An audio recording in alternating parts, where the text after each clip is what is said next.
ವ್ಯಾಪಾರವನ್ನು ಮಾಡಬೇಕು. ಅದರಲ್ಲಿಯೂ ಕೂಡ ತನ್ನ ಬದುಕಿಗಾಗಿ ಎಷ್ಟು ಮಾಡಬೇಕೋ ಅಷ್ಟನ್ನೇ ಮಾಡಬೇಕೇ ಹೊರತು ಮೋಸ ವಂಚನೆ ಇಂಥವುಗಳನ್ನು ಮಾಡಬಾರದು.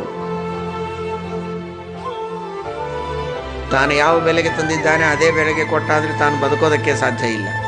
ಆದರೆ ತನ್ನ ಬದುಕಿಗಾಗಿ ಏನು ಮಾರ್ಜಿನ್ ಇಟ್ಟುಕೊಂಡು ತಾನು ಮಾಡಬೇಕೋ ಅಷ್ಟನ್ನು ವ್ಯವಸ್ಥಿತವಾದ ರೀತಿಯಲ್ಲಿ ಗ್ರಾಹಕರಿಗೂ ಹಿಂಸೆಯಾಗದಂತೆ ತನಗೂ ಹಿಂಸೆಯಾಗದಂತೆ ಬದುಕಿಗೆ ಬೇಕಾದಂತೆ ತಾನು ವ್ಯಾಪಾರವನ್ನು ಮಾಡಬೇಕು.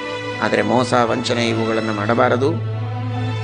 ಕೃಷಿಯನ್ನು ಮಾಡೋದು, ಗೋವುಗಳ ರಕ್ಷಣೆಯನ್ನು ಮಾಡಬೇಕಾದದ್ದು ಅವನ ಕರ್ತವ್ಯ.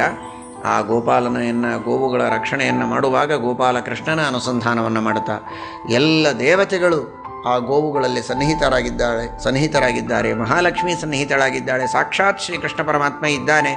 ಆ ಗೋವುಗಳ ಸೇವೆಯಿಂದ ಎಲ್ಲ ದೇವತೆಗಳ ಸೇವೆಯನ್ನು ಮಾಡಿದಂತೆ ಗೋವುಗಳ ರಕ್ಷಣೆ ಅಂದರೆ ಎಲ್ಲ ಪ್ರಜೆಗಳ ದೇಶದ ರಕ್ಷಣೆ ಇದ್ದಂತೆ.